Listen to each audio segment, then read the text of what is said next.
Simplilearn. Your pace, your place. Hello and welcome to Simplilearn's ITIL 2011 Capability course on Release, Control and Validation Certification course. This is the introductory lesson provided by Simplilearn on RCV. I am Alex, who will be with you throughout this e-learning session. This course consists of 11 learning units apart from this introductory lesson. Therefore, it is important that you go through this lesson before accessing the remaining 11 learning units. So what are we waiting for? Let's begin with the introductory lesson agenda. We will first begin with the objective of this lesson, followed by a few recap topics that you might have covered during your ITIL foundation level. The topics we will cover are ITIL Basic Introduction, ITIL Intermediate and its relevant topics. This is followed by information about the Accreditation Institute, RCV course description, and its objective. We will then look at who can attend this course. Next, moving to the exam section, we will learn about the exam prerequisites, or say the eligibility criteria, for attending this course, exam format, and the exam tips to help you achieve this certification. Lastly, we will look at the RCV course outline and the duration required for each learning unit, and details about the quiz provided by Simplilearn at the end of each learning unit. So go ahead and experience this courseware. The objective of this introductory lesson is to educate you on the courseware that Simplilearn offers, help you on how this outline course works, ensure that you're aware of all the topics and subtopics covered in this course. Let's now move on to recap on ITIL basics in the next slide. ITIL is the most widely adopted approach for IT service management in the world. It provides a practical, no-nonsense framework for identifying, planning, delivering and supporting IT services to the business. Adopting ITIL can offer users a huge range of benefits that include improved IT services, reduced costs, improved customer satisfaction through a more professional approach to service delivery, improved productivity, improved use of skills and experience, and improved delivery of third-party service. We will now study more about ITIL under the topic Foundation Basics at the end of this lesson. Let us now understand the ITIL Intermediate, which is the next level in the ITIL certification. ITIL 2011 Intermediate level is the next level after ITIL Foundation. ITIL Intermediate level has a modular structure, with each module focusing on different aspects of ITIL. They are Service Lifecycle and Service Capability. The intermediate modules focuses more on detail-oriented study than the foundation level, and is an industry-recognized qualification. Well, on completion of your ITIL Foundation, and prior choosing this course, I am sure the thought on how one can become an ITIL expert must have crossed your mind. Let's get the answer to this in the next slide. Let us have a brief look at the ITIL certification path. The diagram in the slide is the graphical depiction of the ITIL certification path. ITIL certification path is based on credit point system. That is, you need to accumulate 9 credit points at each stage till expert. ITIL Foundation is the first certification which gives you 2 credit points on certification. On completion of the foundation level, you become eligible to appear for intermediate level, where you can choose from the 2 streams, 1. Lifecycle and 2. Capability. The lifecycle modules have all the standard 5 lifecycle phases as exams which provide 3 credits each. capability modules are more focused towards implementation content and have 4 exams which provide 4 credits each. You can choose any one of the modules from either streams or make a combination on the basis of your experience in the industry. Thus, at this level, the minimum credit required is 15. Once you accumulate 15 points plus 2 of foundation, that is, 17 credit points, makes you eligible for the third level, that is, MALC, which provides you 5 credit points. Once you are certified MALC, your final score credit becomes 22. To become an ITIL expert, there is no separate exam. You need to accumulate 22 credits to get the ITIL Expert Certificate. I'm sure we are clear on the certification path. Let us understand the service lifecycle and its modules in the next slide. The service lifecycle modules are for candidates who aspire to handle a management or team lead role, which requires a broad management focus on ITIL practice areas. It is also for candidates who work or coordinate across teams or manages multiple capability areas. The different modules under Service Lifecycle are 1. Service Strategy, SS 2. Service Design, SD 3. Service Transition, ST 4. Service Operation, SO 5. Continual Service Improvement, CSI. Similarly, let's understand service capability in the next slide. Service capability modules are for the candidates who aspire to specialize in process-level knowledge in one or more processes, which focuses more on day-to-day execution. The different modules under service capability are 1.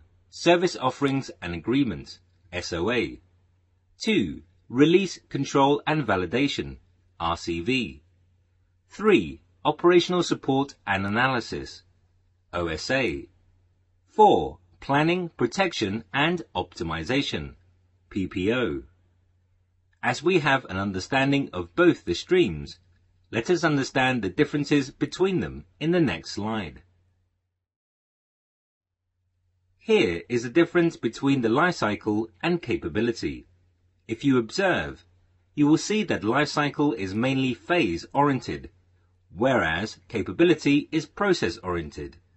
Also, lifecycle focuses on individuals who work on the process, whereas capability focuses on individuals who are in the process.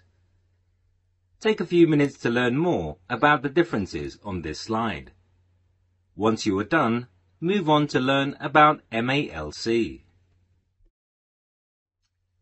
Managing across the lifecycle is the last step in achieving the ITIL Expert Certification.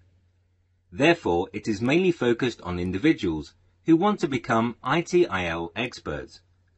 On completing MALC, an individual can apply the ITIL knowledge, and it provides skills that can be used in the workplace in a tangible way. We have already discussed on the credit system in the certification path slide. However, just to mention, the MALC certification gives you 5 credit points. Now, let us proceed to look at the Accreditation Institute for ITIL in the next slide. The governing body for the ITIL 2011 Foundation and Intermediate is the Cabinet Office, UK. Simplilearn is accredited by APMG and TUV as an ITIL Foundation and Intermediate training provider. Also, Simplilearn is an accredited examination center, AEC, by APMG, TUV and EXIN to conduct these exams. So this has been our basic introduction on ITIL. Let us now focus on the RCV course description and objective in the coming slides. The RCV Certificate is a freestanding qualification, but is also part of the ITIL Intermediate Capability stream, and one of the modules leading to the ITIL Expert in IT Service Management Certificate. The purpose of this course and the associated exam and certificate is, respectively, to impart, test, and validate the knowledge on industry practices in service management as documented in the ITIL Service Lifecycle core publications. The ITIL Certificate in RCV is intended to enable the holders of the certificate to apply the practices in change and release of the service management lifecycle. Let's understand the objective of this course in the next slide. At the end of this course, you should be able to describe organizing for release, control, and validation, including roles, responsibilities, activities, and functions to achieve operational excellence. Outline how to measure release, control, and validation. Cite technology and implementation considerations for release, control, and validation. List challenges, critical success factors, and risks in release, control, and validation. Define terminology related to release, control, and validation. Prepare to pass the Release, Control, and Validation Certification examination. Let us now look at the candidates who can opt for this certification in the next slide. The target group of the ITIL Intermediate Qualification Release, Control, and Validation Certificate includes, but is not restricted to, IT professionals, business managers, business process owners, individuals who require a deep understanding of the ITIL certificate in the release, control, and validation processes, and of how it may be used to enhance the quality of IT service support within an organization. Let's continue to discuss about the target candidates in the next slide. Apart from the candidates mentioned in the previous slide, the following candidates can also apply or attend this course. Operational staff involved in change management, release and deployment management, service validation and testing, service asset and configuration management, request fulfillment, change evaluation and knowledge management, and those who wish to enhance their role-based capabilities. Individuals who have attained the ITIL Foundation Certificate in IT Service Management and wish to advance to a higher level of ITIL certifications.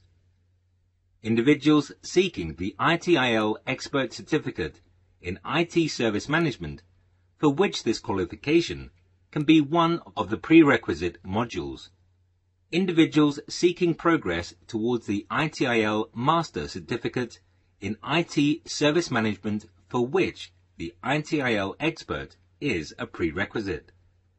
Let us now look at the exam prerequisites for this course in the next slide. To be eligible for the examination leading to the ITIL Release, Control and Validation Certificate, the candidate must fulfill the following requirements. Undertake at least 30 contact hours, hours of instruction, excluding breaks, with an accredited training organization, ATO, or an accredited e-learning solution. For this syllabus, as part of a formal, approved training course scheme. 2 to 4 years professional experience working in IT service management is highly desirable. Hold the ITIL Foundation Certificate in IT Service Management or other appropriate certificate, earlier ITIL and bridge qualifications. It is also recommended that candidates should complete a minimum of 12 hours of personal study by reviewing the syllabus and the pertinent areas within the ITIL Service Transition and ITIL Service Operation core guidance in preparation for the examination. Specifically, Chapter 2, Service Management as a Practice. In the next slide, we will discuss about RCV exam format. ITIL 2011 RCV exam consists of 8 multiple-choice questions, which will be scenario-based, gradient-scored questions.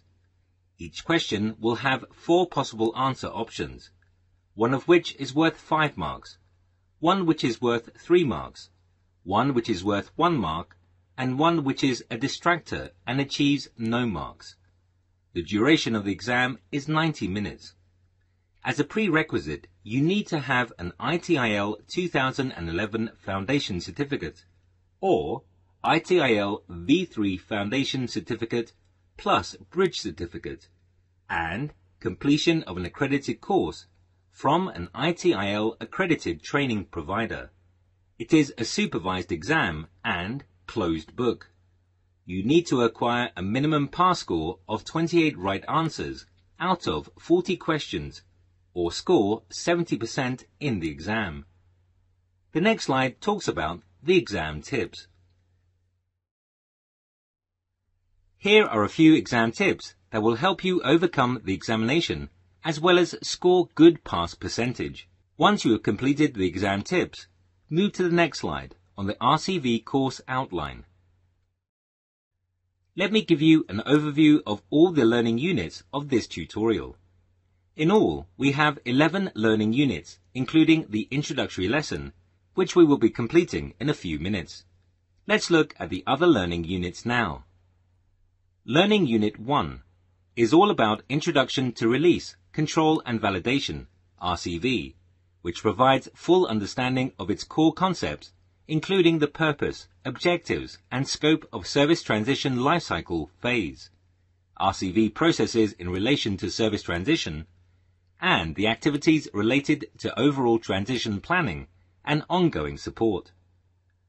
Learning Unit 2 talks about change management, a complete overview of the purpose, objectives, scope, and importance of change management as a process to generate business value is explored and demonstrated using examples.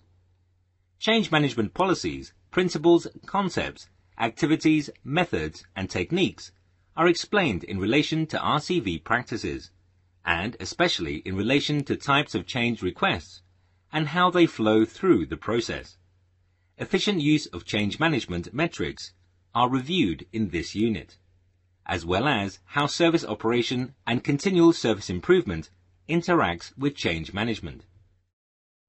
Learning Unit 3 is about Service Asset and Configuration Management, SACM. This unit expands on how the process of Service Asset and Configuration Management, SACM, contributes to RCV practices.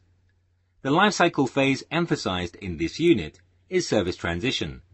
It provides a complete overview of the purpose, objectives, scope, and importance of SACM as a process to generate business value. SACM policies, principles, concepts, activities, methods, and techniques are explained in relation to RCV practices. The importance and use of configuration items, CIs, is explained, along with tools, activity models, CMS backups, and historical data. Efficient use of SACM metrics are received in this unit, as well as how service operation interacts with SACM. Learning Unit 4 talks about Service Validation and Testing, SVT, a complete overview of the purpose, objectives, scope, and importance of SVT as a process, the various test models, test and validation conditions, SVT policies, principles, concepts, activities, methods, and techniques are explained in relation to RCV practices and building, achieving quality of service. Efficient use of SVT metrics is reviewed in this unit in terms of business value contribution and internal efficiency. Learning Unit 5 is Release and Deployment Management, RDM. Like any other learning unit, the purpose, objectives, scope, and importance of release and deployment management as a process to generate business value is discussed. Release and deployment management policies, principles, concepts, activities, methods, and techniques are explained in relation to the RCV practices. The concept of the release unit is explained, along with RDM planning, release build and test, pilots, deployment, logistics, delivery, retirement, risks and financials. Efficient use of RDM critical success factors and key performance indicators are reviewed. Learning Unit 6 discusses about request fulfillment. The lifecycle phase emphasized in this unit is service operation.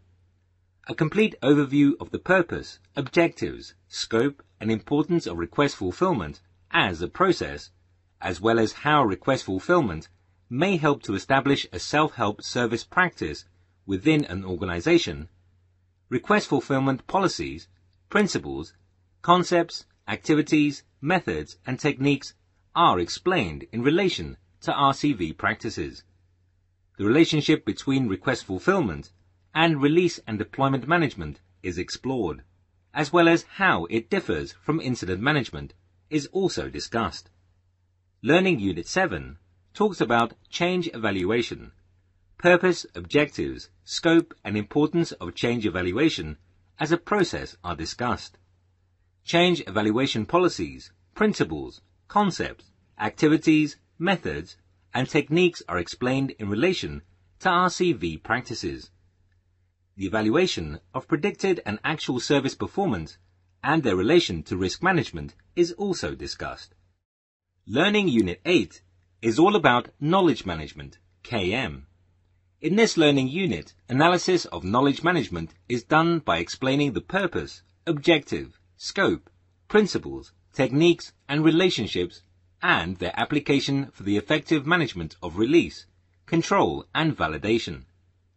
The end-to-end process flow for knowledge management, including its policies, concepts, activities, and interfaces with other processes, for example CSI processes, related concepts, for example data information knowledge wisdom, DIKW, and how these activities help to ensure knowledge transfer and improve decision-making are discussed.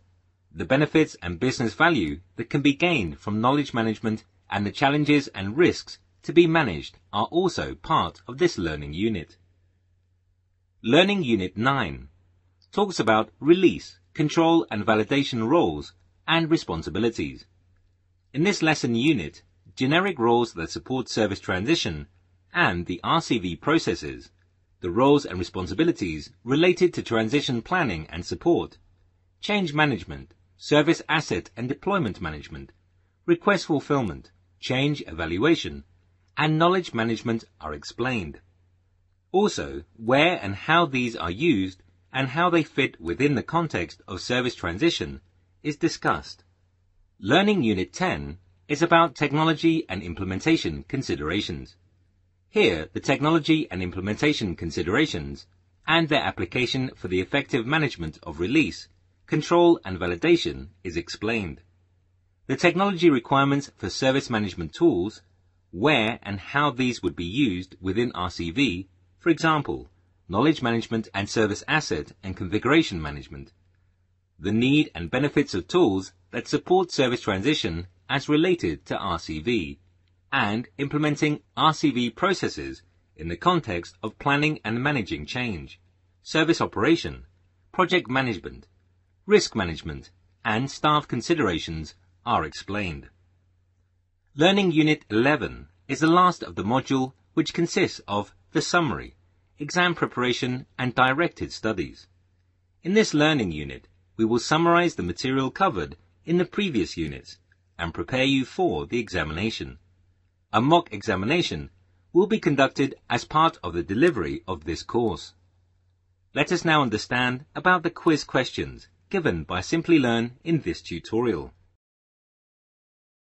Well, this section is provided to help you refresh the learnings from ITIL Foundation. Here we will discuss about service, service management, functions, and processes of RCV. Let us get started with the foundation basics. Best practices provide a set of generic guidelines based on successful experiences of a number of organizations. They help in defining solutions, but have to be adapted to a specific organization. Let us see the list of ITIL publications since the 1980s up to 2011. In the 1980s, the British government determined that the level of IT service quality they received was not sufficient. The Central Computer and Telecommunications Agency, CCTA, were assigned to develop a framework for efficient and financially responsible use of IT resources.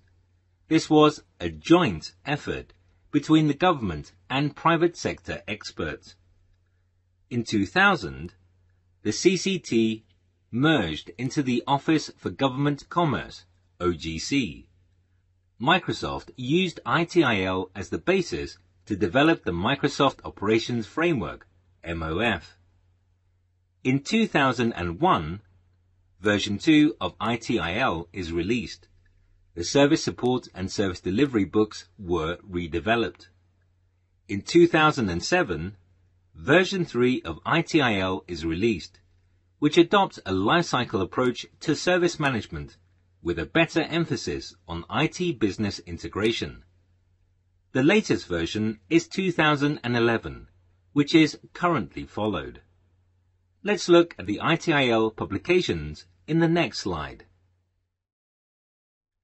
There are three basic components of ITIL publications. First being the ITIL Core.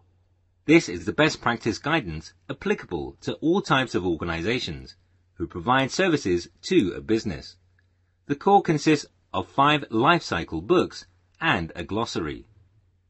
The second component being the ITIL Complementary Guidance, which are the additional books providing specific guidance based on industry sectors, organization types, etc. The third being the Web Support Services, which represent the information available from contributors from the industry and other channels. These together form the basis for developing and maintaining the lifecycle strategies depicted in the core volumes. This is made available via the www.itil-live-portal.com website. Now we will discuss the 5 lifecycle books and a glossary of ITIL core publications. The ITIL core library is composed of 5 books or publications representing each of the service lifecycle stages. The first book on service strategy focuses on design, development, and implementation of service management so that the IT services are able to provide value to business. The second book on service design provides guidance for the design and development of services and processes, covering design principles and methods for converting objectives of IT organization into portfolios of services and service assets. So, the service design basically deals with the design of new and changed services that an IT organization wants to offer to its customers. The third book on service transition covers the development and improvement of capabilities for transitioning new and changed services into the live production or operating environment. So, the service transition ensures that a new service or a change to an existing service is properly tested and deployed into the live production environment.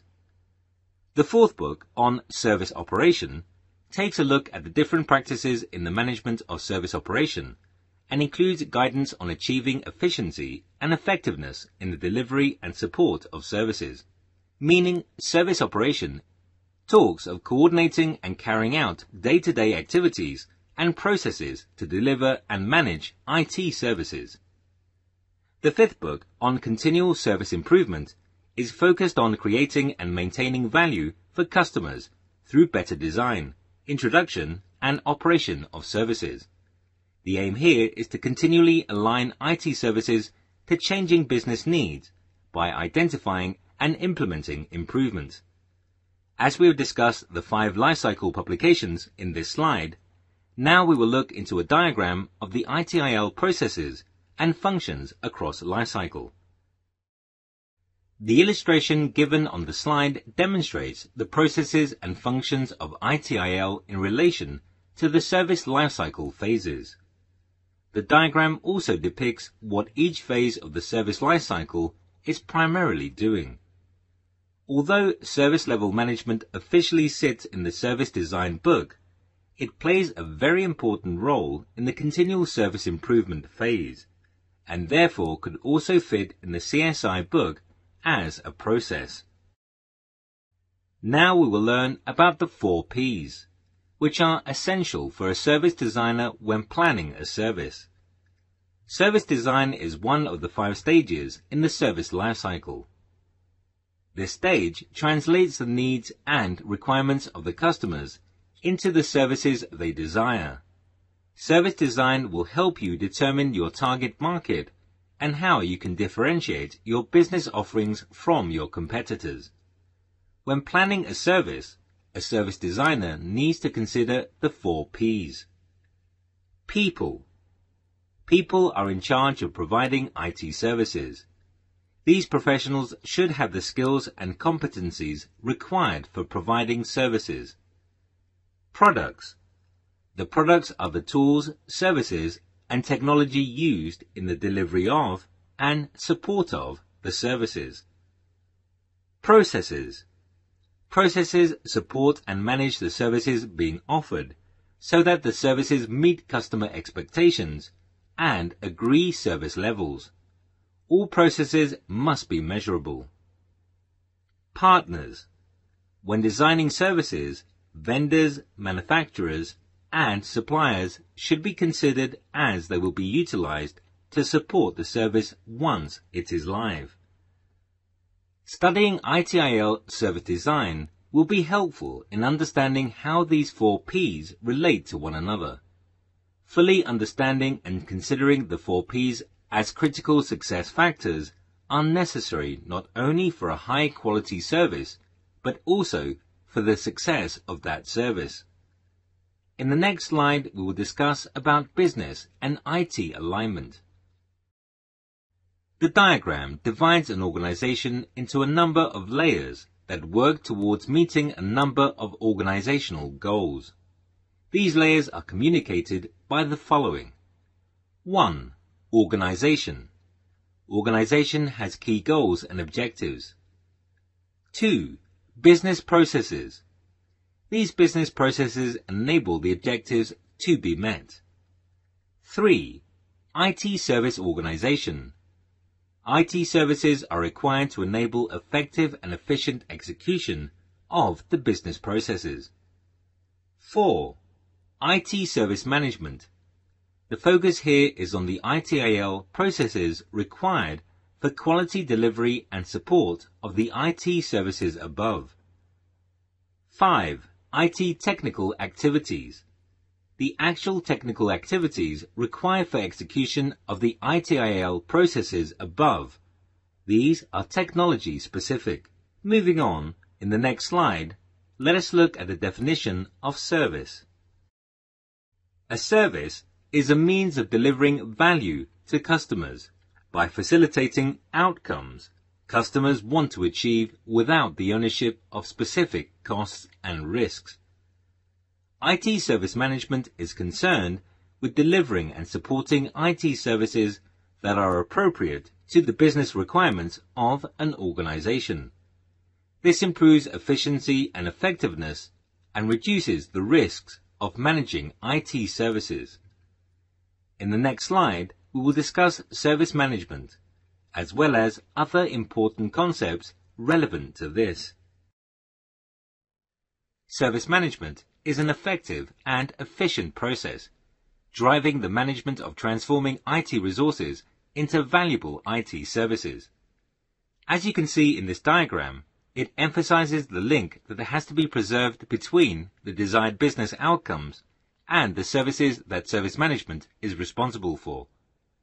So what do we mean by capabilities, resources, and other terms used in the graphic? Resources and capabilities are types of assets. Organizations use them to create value in the form of goods and services. Resources are direct inputs for production. management, organization, people, and knowledge are used to transform resources. Capabilities represent an organization's ability to coordinate, control, and deploy resources to produce value. They are typically experience-driven, knowledge-intensive, information-based, and firmly embedded within an organization's people, systems, processes, and technologies. It is relatively easy to acquire resources compared to capabilities. Capabilities are developed over time. The development of distinctive capabilities is enhanced by the breadth and depth of experience gained. From the number and varieties of customers, market spaces, contracts, and services. A business unit is simply a bundle of assets meant to create value for customers in the form of goods and services. Customers pay for the value they receive, which ensures that the business unit maintains an adequate return on assets.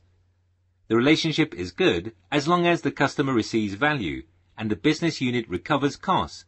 Now we will understand creating service value and discuss on two primary elements: utility or fitness for purpose, and warranty or fitness for use. From the customer's perspective, value consists of two primary elements: utility or fitness for purpose and warranty or fitness for use.